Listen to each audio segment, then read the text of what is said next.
Hi guys, pagitan ako ang gawas. Nakoy baligya mga sudan. Naginamos kani tagpen lang ni kana piso-piso.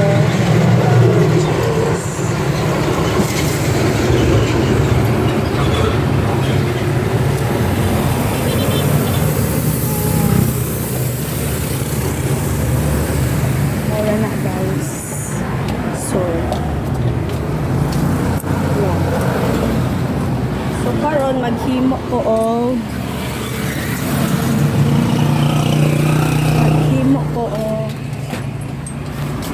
bola-bola.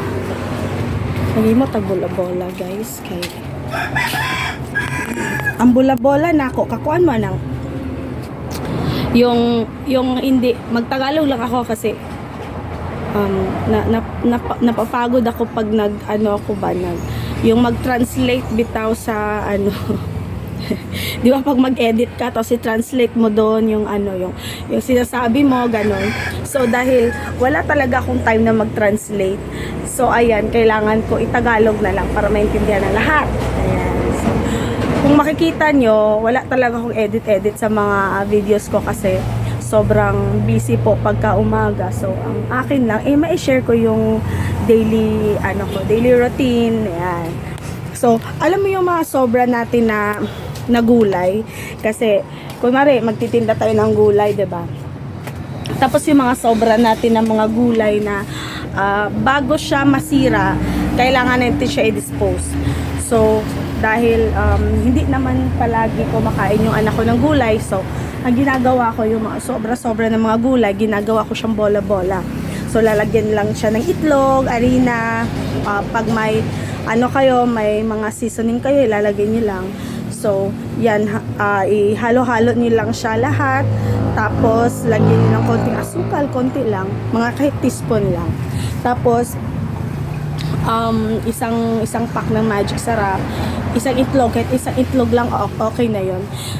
And then harina. So yun, ihalo-halo mo lang yun siya. So yung mga sobra-sobra mga gulay, i-chop-chop mo siya ng maliliit. So i-bola-bola mo siya na pag ganun. And then pwede mo siyang ituhog. Pwede mo siyang ituhog ng mga yung barbecue stick.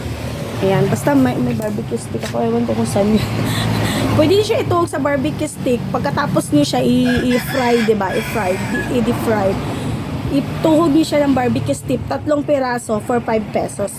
So yung 5 pesos na yon, bawing-bawi na kayo kasi mura lang naman yung mga gulay ngayon. Basta yung masarap lang yung pagkatimpla, so okay na yun, kakainin na yun ng mga bata. So minsan naman yung mga nanay natin pag nagmamadali, so bibili na lang sila ng lutong ulam sa atin, 5 pesos 3 piraso na.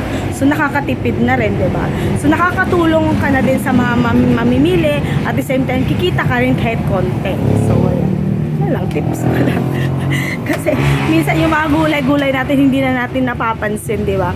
Tapos minsan may mga sobra tayo na mga meat.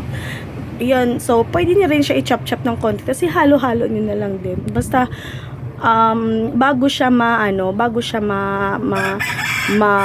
yung mga gulay masira, kailangan natin siya i-dispose. So kailangan natin gamitin para at least makatulong naman tayo sa mga nanay natin diyan na nagmamadali tapos papasok pa sa work.